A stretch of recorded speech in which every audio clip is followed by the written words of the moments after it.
Eu sinceramente espero que esse vídeo chegue até o bispo Sérgio von Helder, ou Sérgio von Helder, quem se importa com o título, só pessoas fúteis mesmo.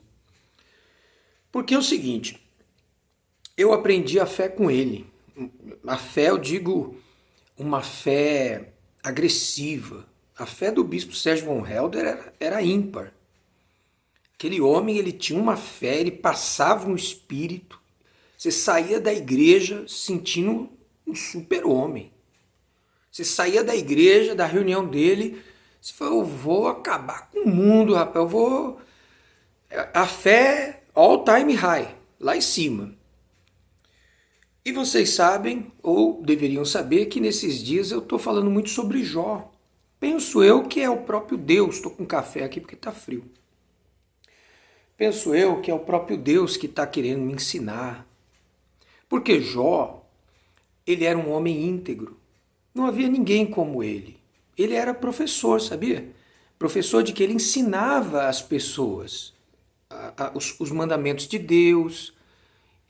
Todo mundo olhava para Jó como um homem exemplar. Mas ele, nessa integridade, nesse temor, ele era reto, ele se desviava do mal. O que acontecia? Dentro dele, ele se orgulhava de tanta santidade, de ser tanto de Deus, a ponto dele achar que as bênçãos que Deus dava para ele eram justificadas, porque afinal ele era íntegro, afinal ele obedecia à lei de Moisés, afinal ele fazia tudo certo. Então ele falou assim, Deus tem mesmo que me abençoar, porque eu estou fazendo a minha parte. E é aí que entra o Sérgio von Helder. Porque eu me lembro claramente que o Sérgio von Helder, por mais de uma vez, falava assim, se você faz a sua parte, Deus tem que fazer a parte dele, não é um favor.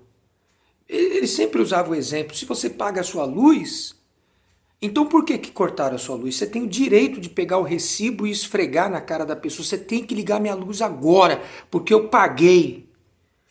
E ele insinuava isso quanto a Deus. Ué, se eu demonstro fé, se eu não vivo em pecado, se eu obedeço, se eu faço tudo certo, então Deus tem que me abençoar.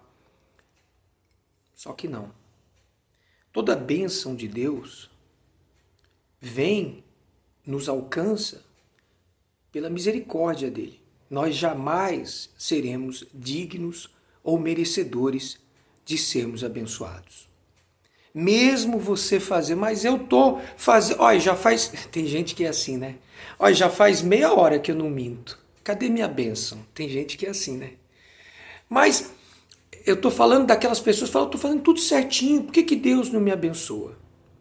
Presta atenção, o grande problema é que nós, desgraçadamente, usamos a nossa imaginação ou idealizamos o milagre do jeito que nós queremos, da maneira que nós queremos, da cor que nós queremos, no momento que nós queremos. Nós pensamos que podemos determinar a cor, o tamanho, a hora, tudo, por causa da nossa fé. Fala, eu que vou determinar tudo como vai ser. Mas não é assim. A prova disso é um tremendo homem de Deus chamado Paulo, que orou 3 vezes a Deus, para Deus tirar aquele espinho. E Deus falou, a minha graça te basta. Não é do jeito que você quer, Paulo. Esse espinho está aí, deixa aí. É para te incomodar mesmo, é para você não se orgulhar. É para você não pensar que você é o cara, como Jó pensava. E teve que aprender humildade pelo sofrimento. Gente, eu sou muito grato ao Von Helder. Eu gostava da reunião dele, eu tenho fitas, eu tenho áudios. A fé dele era bruta. Confesso que com o Renato Suete, antes, né? O Renato Suete veio antes do Von Helder. Eu aprendi, não vou dizer o amor, mas eu aprendi um Deus fiel, um Deus verdadeiro, um Deus de palavra, um Deus mais equilibrado. Mas o Renato Suétes também ia muito para o lado sentimental, emoção. Naquela época, né, a igreja não admite, mas naquela época a igreja era muito sentimento. Né? Tanto é que as músicas, todas elas antigas, tinham sinta Deus, sinta a presença de Deus. E hoje nós amadurecemos, né? O BM nos ensinou que a nossa comunhão com Deus não é baseada em sentimentos, né? Enfim, aí veio Von Helder. E eram campanhas fortíssimas. Tanto é que a igreja nunca cresceu tanto quanto na época do Von Helder. Nem na época do Romualdo. Esse mesmo não acrescentou nada. Só vergonha. Enfim, Jó e Von Helder. A gente precisa ser humilde. Depois que Deus humilhou a Jó, fazendo-o reconhecer a sua pequenez, a sua insignificância, a sua ignorância. Jó, ali depois daquelas 50 perguntas do capítulo 38 e 39, Jó ele falou para Deus assim, eu não me atrevo a falar mais nada, eu sou pó, não sou nada. Então ali Deus mudou de novo a vida de Jó e ele recuperou tudo que havia perdido, inclusive os filhos. Só que agora ele era um novo homem, um novo Jó, sabendo que não era por méritos próprios aquelas bênçãos. Nós temos que ser humildes. Nós temos que fazer tudo certo e ainda se Deus nos abençoar, é pela misericórdia dele. É por amor ao Senhor Jesus que foi perfeito, porque nós não merecemos absolutamente nada. Pense nisso, reflita, tá bom? Sabe, essa madrugada eu estava meditando na palavra de Deus, vou falar só mais uma coisa, talvez eu faça outro vídeo falando, sobre querer é poder, né? Tem essa frase, né?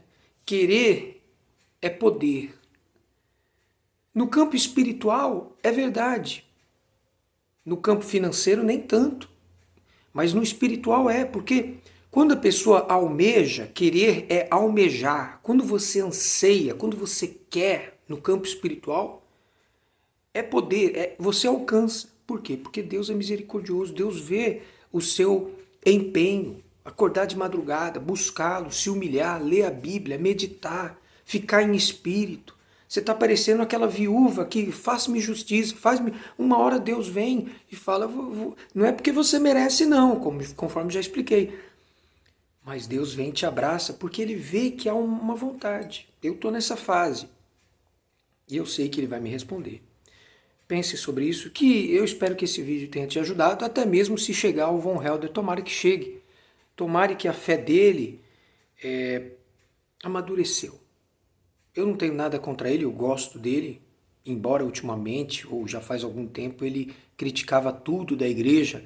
Eu acho que a igreja tem falhas, tanto é que as 7 cartas em Apocalipse, 6 delas são repreensões. Você está errando aqui, ali, a igreja é falha, mas Deus não é. Nós temos que olhar para Deus e separar Deus da igreja, tá bom? E cada um vai responder por si. Deus te abençoe.